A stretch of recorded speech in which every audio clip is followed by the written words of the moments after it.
Good morning, Guardians. This Jobby Gamer here with Mina the Cat, and Xur is back in the solar system. He's in the tower, and he's got a weapon that, for what I've been hearing about Destiny 2, it's a must-have if you want to do the raid. But we have the Destiny 1 version, so we have the better version. Because, anyway, we are in the tower. Just the usual reminder, this is Destiny 1. This is the Destiny 1 tower. Xur is only in the tower for 48 hours. He arrives on Friday at 5 a.m. Eastern Standard Time, aka the East Coast. So New York, Florida, you name it, on the East Coast. He departs on Sunday at 5 a.m. Eastern Standard Time. 48 hours. He also is not in the same location. Biggest disappointment I have ever seen is to find out that Xur not only is only in the tower in Destiny 2, but he's in the same location. Just no words. I am disappointed. Bungie, I'm not angry with you about this. I'm disappointed. One of my favorite things was the fact that Xur appeared all over the solar system. It implied that the solar system belonged to Xur in a way. And you were at his whim. And you had to locate him. And it was fun. This is disappointing. Anyway, how do you know if Xur is in the tower in Destiny 1? I didn't know this for years. I've known about it for years, but I didn't know about it for years as well. See the little purple mark right over here? See, it has a 9. That means Xur is in the tower. If it's not here and you happen to be here on like Friday after he arrives and you don't see the mark, it means he's in the reef. That's the fastest way. Just go to the tower, check the mark, then go to the reef if it's not there. Now, he's headed over here. I hear there's a purple ball in Destiny Rising. I've seen the purple ball. It's cool. He is... It is never... Min Min? Why are you angry? Awesome cloak. It's cool coming to the tower and seeing all these people who've done... See who've done the Nightfall? This dude did the Nightfall. Alright, so... First off, I'm going to go with the Destiny 2 must-have, apparently. Thunderlord. So... Thunderlord, machine gun, arc machine gun. I'm hearing everybody's talking about Thunderlord when it comes to the raid. Never thought it would be like, I don't know, perfect balance. This weapon fires faster and more accurately the longer the trigger is held. Okay. I'm disappointed. Okay, maybe I'm wrong. All right, I take it back. I get the impression the Destiny 2 version is cooler. Really? I forgot how disappointing that is. This weapon fires faster and more accurately the longer the trigger is held. Now, you know what you need with a machine gun? You need a machine gun that has cluster bombs. Everything with cluster bombs is better. You just add cluster bombs and it immediately improves. Can you imagine a machine gun that randomly shoots out cluster bombs? That would be totally unexpected and ridiculously cool. This is disappointing. Wow, I forgot. I haven't used Thunderlord in a while because I used the Hunger of Crota, which is a rocket launcher with cluster bombs. See? Cluster bombs are better. Always. Always. Just a piece of advice, Bungie. You want to improve an exotic? Just throw in cluster bombs. Even armor pieces. Can you imagine? You've got a chest piece for the hunter. Every melee attack, cluster bombs just go flying out. Always an improvement. Just saying. You get that one for free. Cluster bombs make everything better. Anyway, what else have we got? We've got one of my favorite guns. Suros Regime and Basilisk's Glory, which I hear is getting I think it's getting a buff. There were so many exotic listed. It was like, oh God, my brain hurts. Look. I'm not in college. I don't play Destiny 2 to feel like I'm back in college, okay? Suros Regime and Basilisk's Glory. So, Suros Regime, Basilisk's Glory. That's the cool ornament. I have to agree, though. Suros Regime feels... Look, I liked Suros Regime because I liked the rate of fire and the impact, right? That's really about it. It was one of my first exotics, too, in Destiny 1. So when I got it, it was a sense of hype. Like, oh my God, I have an exotic now. I just can never stop using it. So... I didn't get Galahorn until Iron Galahorn in Rise of Iron, so. So it causes kinetic damage. The bottom half, this is it. See, the bottom half of each magazine deals bonus damage and has a chance to return health on kill. Yes, it does return health on kill. Okay. Then you have the usual, so it has these 2 perks. I think it's the only gun that has these 2 perks together. Focused fire and spinning up. The longer this weapon is fired, the faster it fires. Or, when zoomed, this weapon fires slower, but causes additional damage. They're the opposite of each other. Depending on the mood, the mission, the assignment, you switch between the 2. And yes, the return on health actually it makes a difference. I mean, it's not Red Death, but it does make a difference. Now, can you imagine if they threw in cluster bombs? I'm just saying, Suros Regime would be ridiculously awesome if you threw in cluster bombs. An auto rifle with cluster bombs. Come on! I'm just saying, like I said, just add cluster bombs to anything, it would immediately be better. Okay? Next, we have the Monte Carlo and Super Spy. I'm a big fan of the Monte Carlo, all right? So, Super Spy, that's Super Spy. Okay? 007 kind of vibes, I guess. The other one is more Orokin vibes. If you play Warframe, very Orokin. Very Orokin. So, Monte Carlo, another auto rifle, all right? Kinetic damage, obviously. Bonus accuracy when firing from the hip. High caliber, you name it. Monte Carlo method. Dealing damage with this weapon reduces your melee cooldown and grants a chance to fully charge your melee ability with each kill. Which, it does happen. It actually happens surprisingly often. So I'm a big fan of the Monte Carlo because I am a big fan of Challenge of the Elders. In Challenge of the Elders, Hunter's throwing knife counts as a precision kill and a melee kill, which is the same number of points as whatever is the bonus for the week. Now, this means that if you miss because you have knife juggler up, Monte Carlo helps to bring your melee back faster, which is why I often use it. But that's a trick, by the way, if you run Challenge of the Elders and the bonus sucks and you're a hunter because, for example, when the bonus points go to the super, it just sucks. Just go Hunter's throwing knife, knife juggler, precision kill, melee kill, you get the exact same points. Okay? So that's why I'm a big fan of Monte Carlo. Now, I don't know, I feel like it is stronger. This one I feel like is stronger in Destiny 2. No, not Destiny. In Destiny 1, but correct me because I can't remember if it has the second half. Grants a chance to fully charge your melee ability with each kill. It does happen. It's surprising. You'll hear a small sound that alerts you that it has happened. And it happens surprisingly often. I did not expect it as often as it did. But when I started using it more, I noticed it. So I don't remember what the Monte Carlo was like. I haven't used it in Destiny 2 recently. Honestly, I've been using Malfeasance a lot. And that new scout rifle. I'm a big fan of Malfeasance, okay? That gun is cool, and it's just awesome. But of course, it could be improved with cluster bombs. So let me know in the comments. I always read your comments. I'm always curious to know. So let me know. Am I right? Am I wrong? Did they maybe add cluster bombs to the Monte Carlo in Destiny 2? So those are the weapons. Yeah, went over the weapons. Okay. Carlo, Suros Regime, Thunderlord. And then we have the Legacy Engram, which, if you have an excess of strange coins and the Heart of a Gambler, you go ahead and use it, because you might get a year 2 item. You might.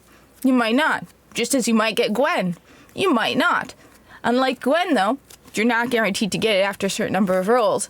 This, you just might get a year 2 weapon. Armor piece, you might not. It depends. So that's why it's like, if you have a lot, go right ahead. Though I'm hearing there's a limit on strange coins and... Anyway, that aside. Alright. The Armamentarium for the Titans. What do you do? Gain an additional grenade charge. Okay. You know what I like about Destiny? The exotic does not have a paragraph. I'll admit that. This is a little underwhelming, but at least it's not a paragraph of text. Look, I can read perfectly fine. But I just don't play a video game wanting a paragraph of text. Next, anyway, I'm kind of, I don't know. Depends on your build. Might be a good thing. Titan grenades are just Titan grenades. Just the 2 words Titan grenades tells you enough. just run in the opposite direction when a Titan is going to throw a grenade at you, because it's a Titan grenade. It puts everyone else's grenades to shame because it's Titan, okay? Even me, the hunter, will admit Titans are badass, okay? Though it's interesting that if you wear a chest... Oh, because you could carry an extra one. Never mind. Next, for the hunters, we have the Frosties, one of my favorite exotic armor pieces for the hunters. This is by default going to be at the top of the list, just because it is a very good one. Though how they run with all those tubes, I don't know. So, Frosties. Tighter turn radius while sprinting. Increased grenade and melee regeneration while sprinting. So basically, more grenades, more melee attacks. Absolutely awesome. On top of that, here's a little tip for you hunters out there. One of the artifacts, I can't remember who's... Here it is. The Memory of Fellwinter. Lose, see what I mean? You got paragraphs and paragraphs of text. Excuse me. Lose your super, but gain one additional grenade and melee charge. And small boost to all stats. Orbs grant melee and grenade energy. Now, if you're running, say, Night Stalker, and you want to be constantly invisible, you want to get through with something fast, this is great, because your melee is your smoke bombs. So, you equip this, you equip the Frosties, and you're basically invisible for the whole time. So that's a great thing. Then when you get to the boss, you switch out your artifact to something else so you can get your super back. I'm a big fan of Memory of Yolder, so yes, I'll admit it, Destiny Rising. Yolder's one of my favorite characters. Lady Yolder's awesome. I mean, she sacrifices herself to stop Siva. So Yolder's awesome. Remove sprint cooldown penalty. People forget, Destiny 1 had a sprint cooldown. I heard Destiny 2 had a sprint cooldown during the raid that people called a glitch. I was just thinking, oh, so you brought back sprint cooldown.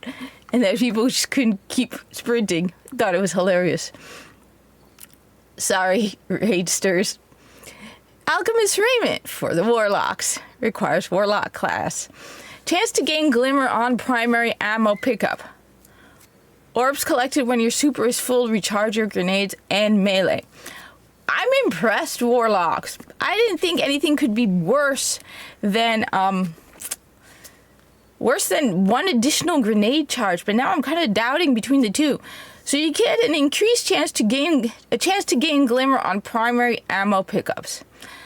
This would be great in Destiny 2. Look, I thought they would increase the maximum amount of Glimmer you can carry, so I'm very disappointed to see. No, you can't. But it isn't, at least Destiny 2's maximum Glimmer isn't 25,000, which is what it is in Destiny 1. So you're going to hit that max pretty fast. Mostly what I buy with that max when I don't have anything to buy is heavy ammo synths from the gunsmith. So I'm not sure this is really that great. Depends. Orbs collected when your super is full recharge your grenades and melee, which is great if you're in a fire team. If you're not in a fire team, that's useless for you. So I'm debating between Titans and Warlocks this week. I'm going to go with Titans in the second place. Because as much as I love Glimmer on primary ammo pickups, that would be so much more useful in Destiny 2 than Destiny 1. Again, you can see right here, I'm at 24,864. You have a maximum of 25,000 glimmers. You have a maximum of 200 legendary marks. And of course, you don't have a maximum in silver because, well, give them money. Okay? You should have more silver. I am ashamed that the reason there's a 0 there is because it's actually 1,000,000 and the numbers are cut off. Now it's just 0. Then you have the usual Curios. Thank you. Awesome. Heavy ammo synths. Another one of those things I was thinking about while everyone was talking about the state of ammo in the raid. I'm thinking, don't you wish you had some of those heavy ammo synths right about now? So you got heavy ammo synths, 3 of coins. Always forget to use one of those. Additional chance to get better gear, loot, you name it, yada yada. Rerolls your exotics. Don't waste your strange coins on plasma drive. Not worth it. There are like a bajillion sparrows in Destiny 1 that you can randomly pick up. You will get a lot of sparrows, okay? You don't need this. Like, where am I with my sparrows? This is only a fraction of my sparrows, but this is, by the way, the coolest one you can possibly get. Yes, it is cool. I mean, come on, it's on fire. I'm just saying, it's on fire. Everything on fire is just as cool. Now, if we had a sparrow that randomly dropped cluster bombs, again, I'm not going to drop it. Cluster bombs add cool to everything. Just throw in cluster bombs and you're good. Okay, maybe not like the Warlock's Well of Radiance or something, because you really don't want cluster bombs. Well, no, actually, if they're shooting away from you and you're all right, cluster bombs improve everything. How about a mod that you add to anything in Destiny 2 and it gives you automatically cluster bombs? You're welcome, Bungie. Anyway, usual Curios. We're over here. There's Shax. There's his buddy, Crucible Quartermaster. And that's your weekly update for Destiny 1. Yes, I have also been playing Destiny Rising. It's been a long week. You know how they say Labor Day is for people who labor? Yes, it's to make us work harder. Very long week. Very, very long week. But it was awesome. So I just want to know if there's a retail appreciation day where like they give all retail workers like the day off.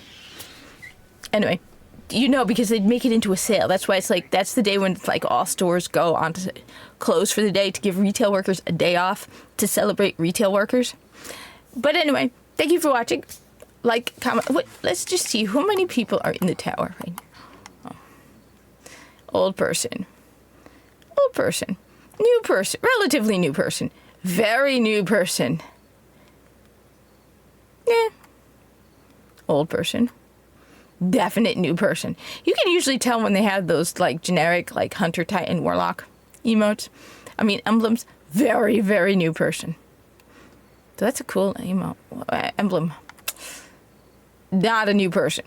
All right. Thank you for watching. Like, comment, subscribe.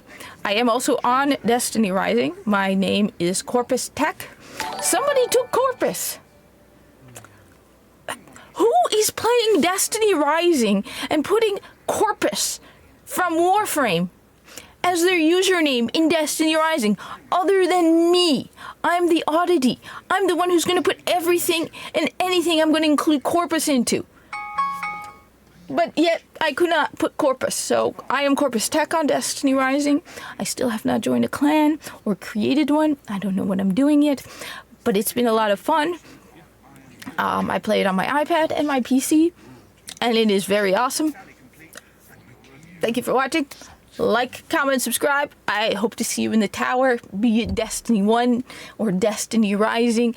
Or maybe if I finish finally the campaign in Edge of Fate, which I haven't touched in a week because it's not been fun. And they're cats in Destiny Rising. And one of the cats looks like Mina. So